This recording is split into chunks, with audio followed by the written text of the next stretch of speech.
In order for us to bring out the best in our dog, number one, we've got to think the best of our dog. And number two, we've got to think the best of ourselves. We have to believe that me as that dog's owner can bring out the best. Each of us, our dogs become unbelievably brilliant the more we learn. The more educated we become, the better behaved our dogs become. That is the truth. We look for lessons in the failure, and you've got to be okay. You've got to be okay with not being perfect. I 100% believe in the brilliance of all dogs. I don't care what their past is. I don't care what their history is.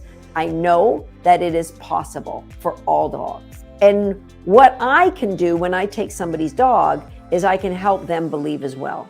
Allow the dog and accept the dog for who he is. Do not try to get that square peg into a round hole.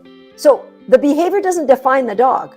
And it's our job to say, gotcha, going to change that, and this is what I'm going to do. We've never taught watch me. We've never taught heads up, eyes up. Attention for me is a byproduct of connection. Okay, that should be on a t-shirt too. Who's in charge of t-shirt printing? Attention is a byproduct of connection. You shouldn't have to tell your dog, watch me, heads up, watch me. You shouldn't command their attention, you should inspire it. It's a byproduct of the great connection you have by playing these games. Train the dog in front of you. I've been telling you all along that our dogs need to feel safe. They learn best when they feel safe. And when they feel safe, we work on them feeling good and growing confidence. It's exactly the same with you. You need to feel safe. I don't want you feeling guilt or shame or regrets, because we're starting today.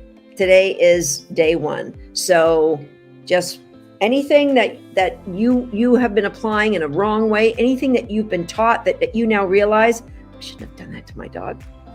Come on, you come with me. You're just wiping that off. We are a certain vibe in this community. We believe in kindness. We believe in the belief that dogs are doing the best they can.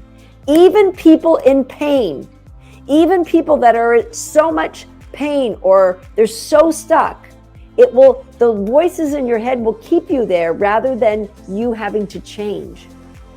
Because change doesn't feel as safe as pain. Believe the dog.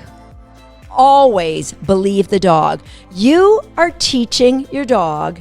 Your dog is teaching you. Your dog's responses is giving you feedback on the effectiveness of what you've done. I was on this executive coaching program. I'm a lifelong learner. I love to improve everything that I can. Everything is improvable. So I wanted to become a better team leader for my team. And one of the exercises they wanted you to do was to keep a journal for a week. And every day, write in the journal all the ways you were a horrible leader.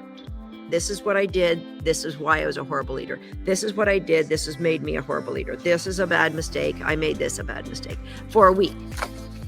And I'd paid a lot of money for this. When I got the assignment, this was like week 2 of a 5-week program. I said to them respectfully, my life is spent in reinforcement. And I recognize the importance of mindset. Mindset is more important than anything. So I will never rehearse for my subconscious that I'm a bad person or I'm a bad leader or I'm bad at anything. And I said, here's what I've done for my students when we're trying to zero in on a program. So this could be helpful to you if you're trying to zero in on a challenge. What you're going to do is write down all the things that your dog did brilliantly that day, that you saw them, that you were able to catch them and reinforce them at.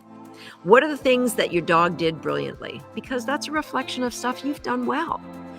And then the things that you feel you've reacted badly to, you're going to write that under do differentlys. Do differentlys, but at the end of the day, we're going to add up and celebrate everything we did well. And we're going to then create a plan for our do differentlys. Do you see how that's different and far less toxic than creating a list of how you sucked and why you were bad and how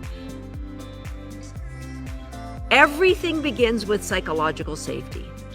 One of the things you learn really early on as a competitor, and I've been a competitor at world championships for decades and decades, and one of the first things you learn in the mental game of sport is you need to release thinking you're in control of anything other than your own thoughts and actions.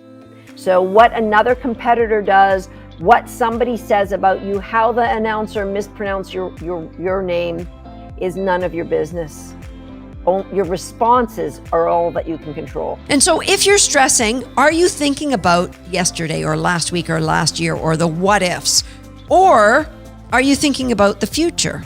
About, is everything going to work out? Oh, what kind of dog is she going to grow up to be? Oh, is she going to go after another dog? Oh, so if you eliminate those two stressors, and why do I say eliminate them? Because they are outside of your control. Yesterday, as Zig Ziglar used to say, yesterday ended last night. There is nothing we can do to change the history of what's happened. And at the end of the day, remember, our dogs are always doing the best they can with the education we've given them in the environment that we put them in. So we need to change the education or the environment in order to help them be the best for us.